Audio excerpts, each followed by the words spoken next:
Dear children, as per our previous discussions, we have completed the case of atomic nucleus. We have rather started बेटे, और atomic nucleus में आपने बेटे जो हमारा बेसिक मॉडल्स ऑफ एटम है वो कंप्लीट किए थे आपने. Rutherford's model of atom you have completed बेटे. फिर उसकी ड्रॉबैक्स को डिस्कस करने के बाद आपने आपका जो बोहर्स मॉडल ऑफ एटम है उसके बारे में बेटे डिटेल डिस्कशन किया. बोहर्स मॉडल ऑफ एटम के बेसिस पे आपने radius of the hydrogen atom dear children निकाला, और radius of the hydrogen atom के बाद वेलोसिटी ऑफ द इलेक्ट्रॉन आपने बेटे निकाला. फाइन स्ट्रक्चर कांस्टेंट अल्फा आपने बेटे निकाला, देखा, उसकी कैलकुलेशंस वगैरह की पुत्र जी. उसके बाद बेटे आपने energy of the electron in the hydrogen atom detailed derivation आपने किया. वो डिटेल्ड डेरिवेशन करने के बाद फिर बेटे आपने हाइड्रोजन स्पेक्ट्रम पूरे का पूरा जो है दैट इज की लाइमन सीरीज आपके कैसे बने, बामर सीरीज कैसे बने, Paschen series, Brackett series end fund series कैसे बने. और डियर चिल्ड्रन यहाँ पे बड़ी इंपॉर्टेंट बात कहने वाली है कि इन अलग अलग सीरीज में आपका सीरीज लिमिट क्या है और आपका मैक्सिमम वेवलेंथ क्या है, ये भी आपने बेटे डिटेल में किया. मैं आपको ये क्यों कह रहा हूँ, बिकॉज बेटे आपका यहाँ से आपके सीबीएसई में बार बार क्वेश्चन पूछा जाता है कि लाइमन सीरीज कह दें या बामर सीरीज कह दें या पास्टन सीरीज कह दें. इनमें वो कह देते हैं कि सीरीज लिमिट निकाल दो या मैक्सिमम वेवलेंथ वर्कआउट कर लीजिए. तो ये थोड़ा सा बेटे इन चीजों का ध्यान रखिए और इनको एक बार बेटे कैलकुलेट करके जरूर देखिए, जैसे हम ऑलरेडी कर चुके हैं. आप एक बार अपने कॉपी और पेन उठाकर उसको जरूर करके देख लीजिएगा, बिकॉज बेटे ये रिपीटेडली आपके एग्जाम्स में पूछा जाता रहा है. अब बेटे प्रेजेंटली मैं न्यूक्लियस वाला पार्ट जो है बेटा इस पे फोकस करने जा रहा हूं.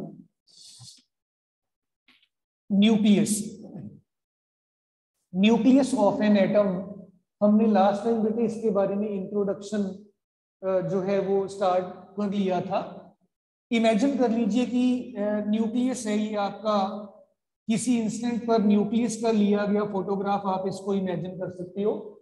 इस न्यूक्लियस के अंदर बेटे आपके पास ये इमेजिन कर लीजिए जो है दीज आर द प्रोटॉन्स, और बेटे इस न्यूक्लियस में कुछ न्यूट्रॉन्स भी होंगे पड़े बेटा. इनको मैं न्यूट्रॉन्स को थोड़ा अलग से ऐसे इंडिकेट कर देता हूं कि इमेजिन कर लीजिएगा कि ये कुछ न्यूट्रॉन्स इसमें पड़े हैं. तो न्यूक्लियस के अंदर आपके दो तरीके के पार्टिकल्स हैं. न्यूक्लियस, इसके अंदर आपके पास बेटे प्रोटॉन्स प्रेजेंट हैं बेटा, और इसके अंदर आपके न्यूट्रॉन्स जो हैं ये भी प्रेजेंट हैं. और एज ए होल आपका जो न्यूक्लियस है बेटे इसके ऊपर टोटल पॉजिटिव चार्ज एग्जिस्ट करेगा. मैं ये बिल्कुल नहीं कह रहा हूं कि न्यूक्लियस ऐसा होता है, no, it may be the photograph of the nucleus taken at any instant of time. Nucleus की साइज, न्यूक्लियस की शेप, न्यूक्लियस का dipole moment, quadrupole moment, optical moment, ये सब कुछ बदलता रहता है because of the presence of these all particles present inside the nucleus. आइए थोड़ा बात करके देखें. और इस कंटेक्स्ट में आपका जो प्रोटॉन है इसके ऊपर बेटा 1.6 into 10⁻⁻19 coulomb. See this positive charge आपके प्रोटॉन के ऊपर बेटे पड़ा है. मैग्नीट्यूड इलेक्ट्रॉन के बराबर है लेकिन साइन जो है इसका फर्क है. एंड बेटे this was the charge on the proton. और डियर चिल्ड्रन आपके प्रोटॉन का जो मास है 1.6726 10⁻⁻27 kg. नोट करने वाली बात है 27 विद नेगेटिव.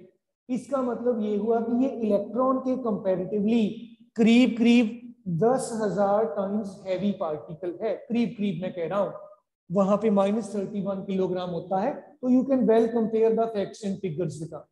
और डियर चिल्ड्रन अगर हम थोड़ा सा और अगर बात आगे करें related to the penetrating power, ionizing power of these particles in all protons, because इनके ऊपर बेटे पॉजिटिव चार्ज है, इनकी पेनिट्रेटिंग पावर न्यूट्रल पार्टिकल्स के कंपैरेटिवली कम होगी।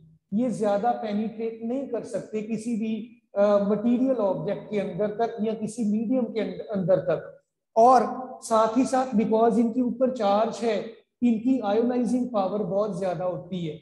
जिस भी मीडियम में ये एंटर करेंगे उस मीडियम को आयोनाइज करते हुए आगे चले जाएंगे। तो बिकॉज इनकी एनर्जी मीडियम को आयोनाइज करने में यूटिलाइज होती रहती है, दैट इज वाई इनकी जो पेनिट्रेटिंग पावर है वो इन कंपैरिजन बेटे कम होती है।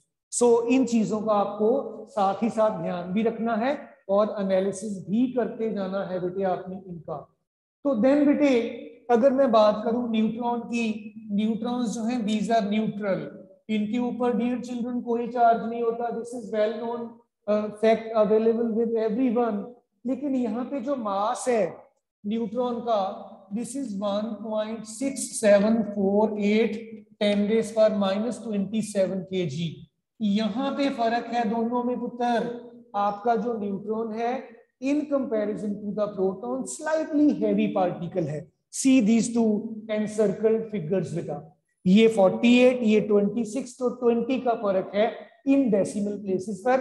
अगर आप ये पावर्स को साथ में मिला लेते हैं तो ये इंडिकेट कर देता है कि हल्का सा स्लाइट सा फर्क दोनों की मासेस में है। और इससे भी जरूरी बात, न्यूट्रॉन बिकॉज न्यूट्रल पार्टिकल है, जिस भी मीडियम में ये एंटर करेगा ये उस मीडियम को आयोनाइज नहीं कर पाएगा। और अगर आयोनाइज नहीं कर पाएगा इसकी पेनिट्रेटिंग पावर डेफिनेटली ज्यादा होगी, बिकॉज इसकी जो एनर्जी है मीडियम को आयोनाइज करने में खर्च नहीं हो रही है, नहीं लग रही है, और वो सारी की सारी एनर्जी इसके पास अवेलेबल होगी और ये ज्यादा दूर तक मीडियम में पेनिट्रेट कर सकता है।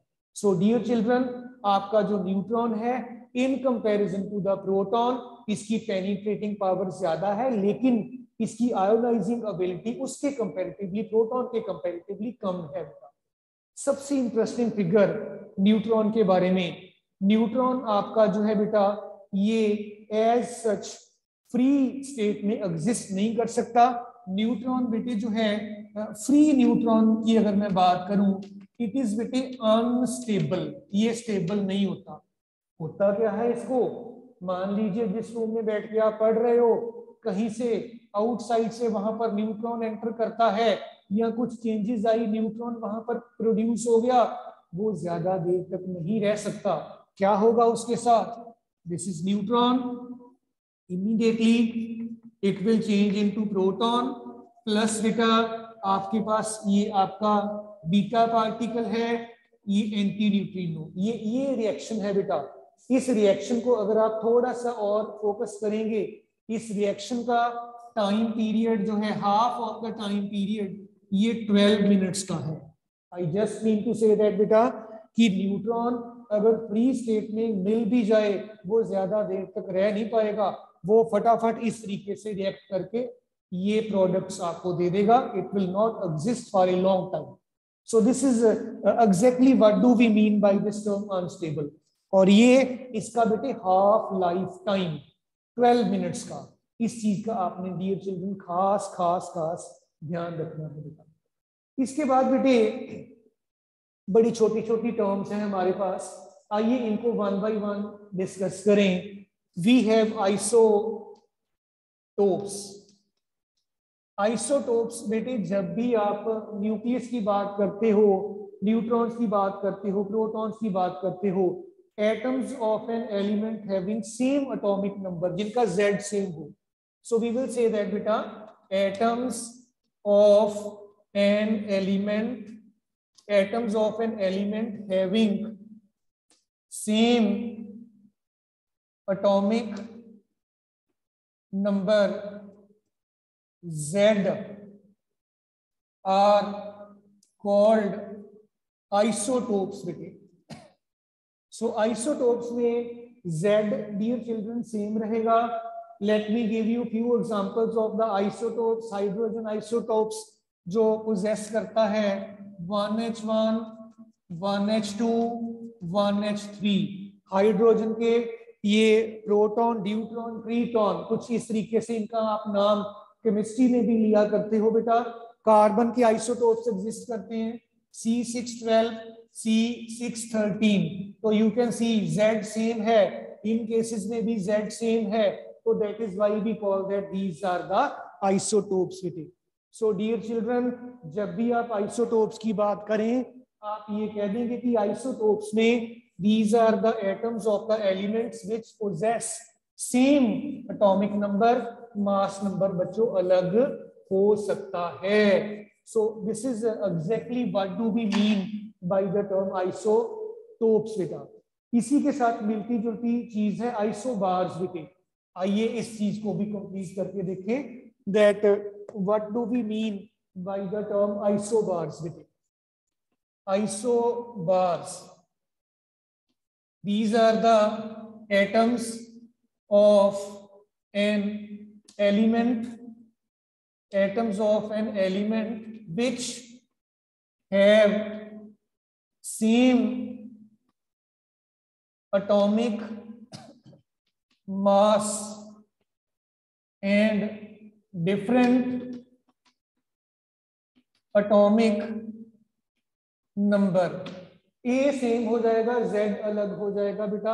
उन स्टेट्स को, उन एटम्स को आप डियर चिल्ड्रन आइसोबार्स बोल दिया करते हो। आइसोबार्स आपके बेटे एक तो आप यही एग्जांपल कोट कर सकते हो, ट्रीटॉन एंड हीलियम का ये स्टेट, इनमें देखिए Z आपका अलग है, ए आपका सेम आ गया। इसी के साथ साथ बेटे आप फर्दरमोर ऑक्सीजन और नाइट्रोजन, नाइट्रोजन 715, ऑक्सीजन 815, ये भी एग्जांपल्स यहाँ पे दे सकते हो। इनमें देखिएगा आपका ए डियर चिल्ड्रन सेम है, Z आपका अलग हो गया है। सो डियर चिल्ड्रन बेटा, इन दिस वे आप अपने जो आइसोबार्स हैं इनकी एग्जांपल्स भी यहाँ पर दे सकते हो इन द डिटेल्ड मैनर। तो इसके बाद बेटे डियर चिल्ड्रन मेरे पास स्टिल एक और छोटी सी टर्म है, दैट इज बेटे आइसोटोन्स।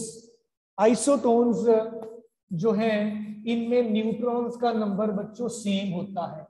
आइए देखें बेटा, what do we mean by the term isotones. Isotones are the atoms of the elements which possess same number of neutrons within. Isotones are the atoms of an element which possess same number of neutrons. Neutrons के number में कोई भी बेटे फर्क नहीं आता, जिन states के same होता है उनको हम बेटे बोल देते हैं आइसोटोन्स बेटे। आइसोटोन्स में आपका जो है कार्बन 613, नाइट्रोजन 714, 613 नाइट्रोजन 714, ये एग्जांपल अगर मैं दूं आपको, इसमें देखिए बेटा नंबर ऑफ न्यूट्रॉन्स आपके पास 13 - 6 यानी 7 बन गए। इसमें नंबर ऑफ न्यूट्रॉन्स 14 - 7 अगेन 7 बन गए। सो इनमें नंबर ऑफ न्यूट्रॉन्स बराबर हैं, that is why these are called isotones बेटी। जरूरी नहीं आपको यही एग्जांपल देना है, Be49 B510, Be49 B510, आप ये एग्जांपल भी दे सकते हो। इनमें भी आपके number of neutrons dear children बराबर हैं, आप कैलकुलेट करके देखिए और बेटे फिर बताइए कि आपका ये जो है एग्जांपल इज इट अप्रोप्रिएट बेटा। 9 - 4 5, 10 - 5 it will be again 5। So in this way बेटे हम इन आइसोटोन्स को भी डिफाइन कर सकते हैं।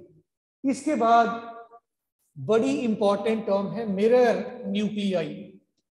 मिरर न्यूक्लियाई, थोड़ा नाम से हमें अंदाजा हो जाता है बेटे मिरर न्यूक्लियाई क्या है। मिरर न्यूक्लियाई वो न्यूक्लियाई होते हैं बेटे जिनमें एक न्यूक्लियस के नंबर ऑफ प्रोटॉन दूसरे के नंबर ऑफ न्यूट्रॉन्स के बराबर हो, और एक न्यूक्लियस के नंबर ऑफ प्रोटॉन्स दूसरे के न्यूट्रॉन के बराबर, एक न्यूक्लियस के नंबर ऑफ न्यूट्रॉन्स दूसरे के प्रोटॉन। मतलब अगर आपके पास ये न्यूक्लियस है पहला ये न्यूक्लियस है दूसरा किसी चीज का, इसमें जितने न्यूट्रॉन्स हैं, इसमें जितने प्रोटॉन्स हैं, इसके न्यूट्रॉन्स इसके प्रोटॉन्स के बराबर होंगे, इसके प्रोटॉन्स इसके न्यूट्रॉन्स के बराबर होंगे। This is what I mean to say. So dear children, mirror nuclei का मतलब होता है एक के न्यूट्रॉन दूसरे के प्रोटॉन्स के बराबर है और दूसरे के न्यूट्रॉन्स पहले के प्रोटॉन्स के बराबर है। आइए थोड़ा इसको सिस्टमेटिक वे में लिख भी लें बेटा। Mirror nuclei are the nuclei in which number of protons of one nucleus are equal to the number of neutrons of the other nucleus and vice versa। ठीक है जी बेटे। सो इस तरीके से आप सोच सकते हो। So dear children, before I proceed further with the discussion, Aditya Sharma, Gunjot, Kshitij, Manvia, Siya, Supriya, dear children कोई बात ना पता चली हो तो you are most welcome. Aditya Sharma, Gunjot, Kshitij, Manvia, Siya, Supriya. Gunjot, Supriya, Kshitij, बच्चों आप बताओगे तभी आगे चलूंगा मैं। आदित्य पुत्र।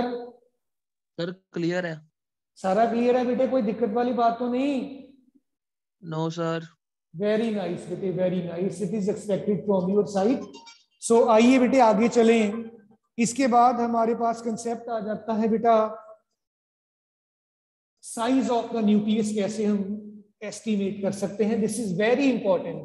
इस पे बेस्ड बेटे 2 नंबर या 3 नंबर का क्वेश्चन आपको बच्चों रिपीटेडली पूछा जाता है कि आपके न्यूक्लियस का साइज एटॉमिक नंबर पर कैसे डिपेंडेंट है। कई बार न्यूमेरिकल भी वो आपको पूछते हैं।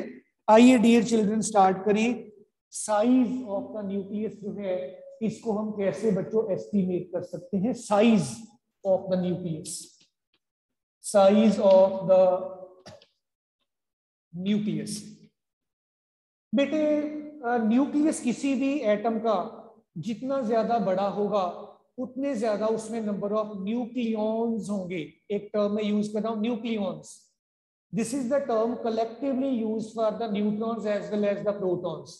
अदरवाइज तो हम न्यूट्रॉन प्रोटॉन अलग अलग करके बोलते हैं। अगर कलेक्टिवली बोलना हो तो हम न्यूक्लियॉन्स कह सकते हैं दोनों को कलेक्टिवली। किसी भी न्यूक्लियस में जितने ज्यादा न्यूक्लियॉन्स पड़े होंगे यानी प्रोटॉन और न्यूट्रॉन जितना नंबर ज्यादा होगा उतना उसका साइज बड़ा होगा। हम न्यूक्लियस को बेटे probably spherical identity, spherical object मान के चलते हैं।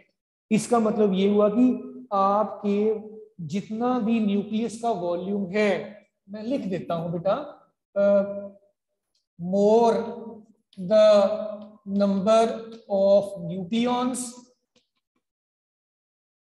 हायर या लार्जर लिखना चाहिए, लार्जर इज द वॉल्यूम। इसका मतलब ये हुआ बेटे वॉल्यूम जो है आपके न्यूक्लियस का बच्चों ये सीधा सीधा आपके ए पे डिपेंड करा। ए क्या होता है? नंबर ऑफ प्रोटॉन्स और न्यूट्रॉन्स का सम होता है बेटे। और डियर चिल्ड्रन, बिकॉज हम न्यूक्लियस को एक स्फेरिकल ऑब्जेक्ट मानकर चलते हैं तो वी कैन से दैट कि आपके न्यूक्लियस का जो वॉल्यूम है 4/3 पाई आर का क्यूब जो है ये बच्चों ए पर डायरेक्टली डिपेंड करेगा। डियर चिल्ड्रन ध्यान दीजिएगा, 4/3 कांस्टेंट है बच्चों, पाई भी कांस्टेंट है। अगर मैं सिंपली ये बोल दूं कि आर आपका जो है ये ए पावर 1/3 पर डिपेंडेंट है तो इसमें कोई प्रॉब्लम वाली बात नहीं है क्योंकि ये कांस्टेंट्स हैं। ये यहाँ पे जब मैं कांस्टेंट लिखूंगा ना R0, it is adjusted in this constant और R0 आपका एम्पिरिकल कांस्टेंट बच्चों कहलाता है। You might be remembering the value, it is 1.2 Fermi. R0 की वैल्यू कभी भूलना नहीं है आपने, न्यूमेरिकल्स में बड़ी काम आएगी। 1.2 फर्मी, 1.2 फर्मी का मतलब होता है 10⁻⁻15 मीटर्स। खास ध्यान दीजिएगा इस चीज पर। सो डियर चिल्ड्रन, आपके न्यूक्लियस का साइज, न्यूक्लियस का रेडियस सीधा सीधा एटॉमिक मास नंबर ए पर, उसकी 1/3 पावर पर डिपेंडेंट है। अब क्वेश्चन कैसे पूछा जाता रहा है सुनिएगा। वो कह देते हैं कि जी आपके पास 2 न्यूक्लियाई हैं, एक का एटॉमिक मास नंबर 8 है, दूसरे का एटॉमिक मास नंबर जो है वो 27 है। दोनों के साइजेस की रेशो निकाल दीजिए। तो आप इस फार्मूला में पुट कर दोगे, ए की जगह पर 27 लिख दोगे, फिर आप ए की जगह पर 8 लिख दोगे, R1 R2 लिखी मैं कर ही देता हूँ, थोड़ा सा ध्यान दीजिएगा, ऐसे फिर वो मजा नहीं आएगा काम का। R1 is equal to R0 A1 power 1/3, R2 is equal to R0 A2 power 1/3, ratio R2 by R1, R0 A2 power 1/3, R0 A1 power 1/3. This is all getting cancelled. R2 by R1, this is A2 by A1. इसका dear children cube root. इस पे based बेटे एक question आपको definitely आएगा ही आएगा, 2 में आ जाए 3 नंबर में आ जाए। तो डियर चिल्ड्रन, आदित्य, गुंजोत, सिया, सुप्रिया, क्षितिज, सारे स्टूडेंट्स बेटे चेक करिए और मुझे बताइए कहीं पे कोई दिक्कत वाली बात है तो आई कैन रिपीट दैट बेटा। All of you dear children, ये सारा सेटअप देखिए इक्वेशन का साइज के लिए और मुझे बताइए कोई दिक्कत वाली बात है तो। ऑल ऑफ यू बेटे डियर, आदित्य, उत्तर, आदित्य, गुंजोत, क्षितिज, सिया, सुप्रिया, आदित्य बेटे चलूं आगे में कि कोई है पॉइंट बेटे? क्षितिज ठीक है पुत्र, ठीक है, राइट। इसको बेटे थोड़ा थोड़ा साथ साथ आपने नोट भी करते जाना है, आपके काम आएगा। और अगर आप बेटे सारे स्टूडेंट्स सिलेबस देखोगे ना तो न्यूक्लियस वाला जो पार्ट है, मैं अगर स्कोर्स के व्यू पॉइंट से बात करूं, न्यूक्लियस वाले पार्ट से सीबीएसई ने काफी कुछ कट कर दिया है। तो जो चीज बची है, एक तो ये छोटे छोटे कंसेप्ट्स हैं, एक मास डिफेक्ट का है, एक न्यूक्लियर फिशन और फ्यूजन, उसके बाद खत्म है। तो यू कैन वेल इमेजिन कि कितनी ज्यादा इंपॉर्टेंस बढ़ जाती है इन टॉपिक्स की जब यहाँ आपको वो कह देते हैं कि इस चैप्टर में से 7 मार्क्स का या 8 मार्क्स का या 10 मार्क्स का पेपर आएगा। तो डियर इमेजिन करिएगा कि फिर आपके बेटे ये ऑलमोस्ट सारी चीजें पूछी जाती हैं, बिकॉज रहा ही कुछ नहीं है, छोटी छोटी चीजें रह गई हैं। तो you always expect these all small relationships बेटा। सो डियर चिल्ड्रन, इसके बाद मेरे पास बेटी कंसेप्ट है न्यूक्लियर डेंसिटी कैसे अंदाजा लगा सकते हैं हम बेटा। To estimate nuclear density. बच्चों, न्यूक्लियर डेंसिटी जो है, किसी भी ऑब्जेक्ट की डेंसिटी करें अगर बात हम, मास और वॉल्यूम की रेशियो को आप बोला करते हो। न्यूक्लियर डेंसिटी को आप बेटे रो से डिनोट करते हो, this is mass per unit volume. अब मास कितना है, वॉल्यूम कितना है, हमें तो पता ही नहीं है। जब आप बेटे मास की बात करते हो, आपके किसी भी न्यूक्लियस के अंदर कितने न्यूक्लियॉन्स हैं और एक न्यूक्लियॉन का मास कितना है, कलेक्टिवली प्रोटॉन और न्यूट्रॉन के मासेस की एवरेज लेने के बाद हम ये बात कह देते हैं ना कि आपके एक न्यूक्लियन का मास कितना है, आपके न्यूक्लियस के अंदर कितने न्यूक्लियॉन्स हैं, वो आपको टोटल मास दे देगा। I mean to say that m will be equal to mass of 1 nucleon multiplied by number of nucleons. ये कितना हो गया, दिस इज इक्वल टू 1.67 कर देता हूं, 10⁻⁻27। नंबर ऑफ न्यूक्लियंस आपके कैपिटल ए के बराबर ही हुआ करते हैं ना बेटे, जरा चेक कर लीजिएगा। और वॉल्यूम, आप न्यूक्लियस को एक स्फेरिकल ऑब्जेक्ट मानते हैं, तो बच्चों इसका वॉल्यूम 4/3 पाई r का क्यूब। ये आपको स्फीयर का वॉल्यूम तो आपको पता ही है, आप मैथमेटिक्स में बड़ी डिटेल में पढ़ा करते हो। और डियर चिल्ड्रन, आर को आपने अभी अभी बोला है कि आपका जो आर है दिस इज इक्वल टू बेटे R naught A raise to power 1/3, R naught A raise to power 1/3 के बराबर आपका आर का न्यूमेरिकल वैल्यू है। इसकी वैल्यू आप यहाँ पे सब्स्टिट्यूट कर दीजिए, b will be equal to 4/3 pi and this is बेटे इक्वल टू बेटे 1 मिनट के लिए बेटे थोड़ा सा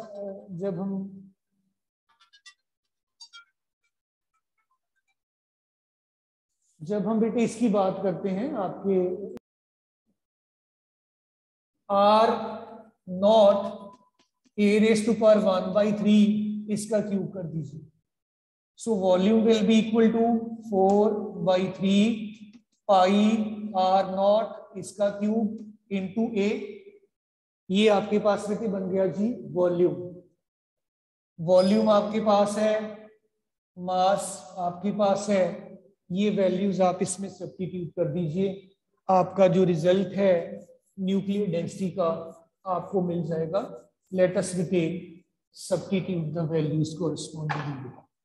आपका जो न्यूक्लियर डेंसिटी है, आपका जो रो है, it will be equal to बेटा mass 1.67 10⁻⁻27 into capital A in the denominator 4/3, 3 में ऊपर ले गया, पाई आर नॉट का क्यूब इंटू ए। जो फैक्टर्स आपके एडजस्ट होते हैं इनको एडजस्ट कर दीजिए। ए से ए आपका कैंसिल आउट हो गया, बाकी सब कुछ कांस्टेंट है। आर नॉट आपका 1.2 फर्मी आपने ऑलरेडी कह रखा है। जब आप ये सारी वैल्यूज पुट कर देते हो तो आपका जो डेंसिटी है 2.38 इंटू 10⁻17 किलोग्राम पर मीटर क्यूब, इतना बच्चों न्यूमेरिकल वैल्यू आपके पास जो है डेंसिटी का ये निकल आता है। सो डियर चिल्ड्रन, बड़े ध्यान से देखिएगा।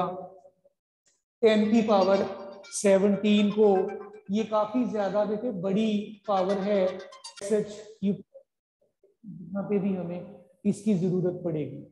सो अगर आप इन स्टेप्स को देखो बेटे ध्यान से तो आपको आपके न्यूक्लियस की जो टोटल डेंसिटी है ये काफी ज्यादा बड़ा फिगर 10⁻17 बेटे बहुत बड़ा न्यूमेरिकल वैल्यू होता है, बड़ा फिगर होता है।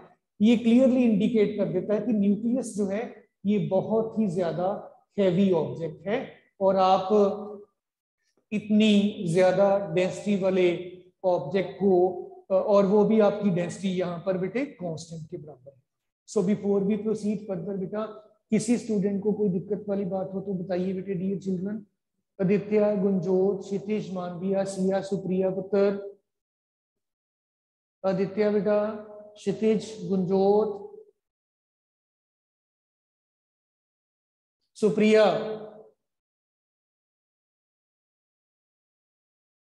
Okay nice. इसके बाद हमारे पास बेटे बात आ जाती है मास डिफेक्ट की। Let us concentrate what do we mean by the term mass defect, और मास डिफेक्ट हमें किस तरीके से हम कैलकुलेट कर सकते हैं। आइए अंदाजा लगाएं मास डिफेक्ट का बेटा। What do we mean by the term mass defect बेटा। मास डिफेक्ट एक बेटा सिंपल वे में न्यूट्रॉन्स और प्रोटॉन्स मिलकर जो न्यूक्लियस बना रहे हैं, आपके न्यूक्लियस के अंदर न्यूट्रॉन्स और प्रोटॉन्स जितने भी पड़े हैं उन इंडिविजुअल न्यूट्रॉन्स और प्रोटॉन्स का मास आप ऐड कर लीजिए। आपके पास total mass of all the nucleons contained inside the nucleus आपको मिल जाएगा। दूसरी तरफ आप उस न्यूक्लियस का mass collectively as such as a single unit measure कर लीजिए। I just mean to say that ये आपके पास बेटा एक न्यूक्लियस है, मान लीजिए इस न्यूक्लियस में ये कुछ न्यूट्रॉन्स और प्रोटॉन्स जो हैं ये पड़े हैं, और ये न्यूट्रॉन्स और प्रोटॉन्स जो हैं न्यूक्लियस के अंदर, इनको इंक्लूड करते हुए आपने अपने न्यूक्लियस का जो मास है ये फाइंड आउट कर लिया, मास ऑफ न्यूक्लियस आपने कैपिटल M कह दिया, इसमें Z के बराबर आपके पास प्रोटॉन्स हैं, मास ऑफ 1 प्रोटॉन, अगर आप इसको MP कह देते हैं, then total mass of all protons it will be equal to Z into MP आ जाएगा। न्यूट्रॉन्स कितने हैं बेटे आपके इसमें, नंबर ऑफ न्यूट्रॉन्स ये बन गए A माइनस Z के बराबर, मास ऑफ 1 न्यूट्रॉन, इसको आप MN बोल दीजिए, मास ऑफ ऑल न्यूट्रॉन्स कितने हो गया, A minus Z into MN। यही प्रोटॉन और न्यूट्रॉन मिलके आपका न्यूक्लियस बना रहे हैं। So mass of all nucleons in the nucleus, this is equal to ZMP plus A minus Z into MN। ये मास इस न्यूक्लियस के मास के बराबर आ जाना चाहिए, बट है नहीं, इसी फर्क को मास डिफेक्ट कहते हैं। So delta M mass defect आपके पास बन गया Z into mass of the protons, A minus Z into mass of the neutrons minus the mass of the nucleus. बेटे ये देखा गया है कि न्यूक्लियस का मास इन न्यूक्लियॉन्स को पैक करने के बाद जो न्यूक्लियस बनता है उसका मास इंडिविजुअल मासेस को अगर आप ऐड कर लोगे तो कम आएगा बेटा। तो ये जो फर्क आ जाता है दिस इज कॉल्ड बेटे मास डिफेक्ट। सो हम ऐसे भी सोच सकते हैं कि जब हम न्यूक्लियॉन्स को पैक कर देते हैं तो there is the loss in the mass, और वो जाता कहां पे है, that appears in the form of the binding energy. वो इन न्यूक्लियॉन्स को बाइंड करके रखता है इस न्यूक्लियस के अंदर। सो वो जो मास का लॉस हो गया है that gets converted into the binding energy of the nucleus beta. So this is the concept of the mass defect in the case of the nucleus. So dear all, Aditya, Gunjot, Kshitish, Manviya, Siya, Supriya, पुत्र, किसी student को कोई दिक्कत हो तो बताइए। मानविया, मानविया बेटा, क्षितिज, गुंजोत, ठीक है बेटे। ठीक है पुत्र, फिर अगर आपको समझ आ गया तो मैं यहाँ पे फिर बेटे रुकता हूँ, बाकी फिर हम कल करते हैं, और मैं कोशिश करूंगा कि विद इन डे और 2 आपका ये चैप्टर कंप्लीट हो जाए। थैंक यू ऑल बेटा।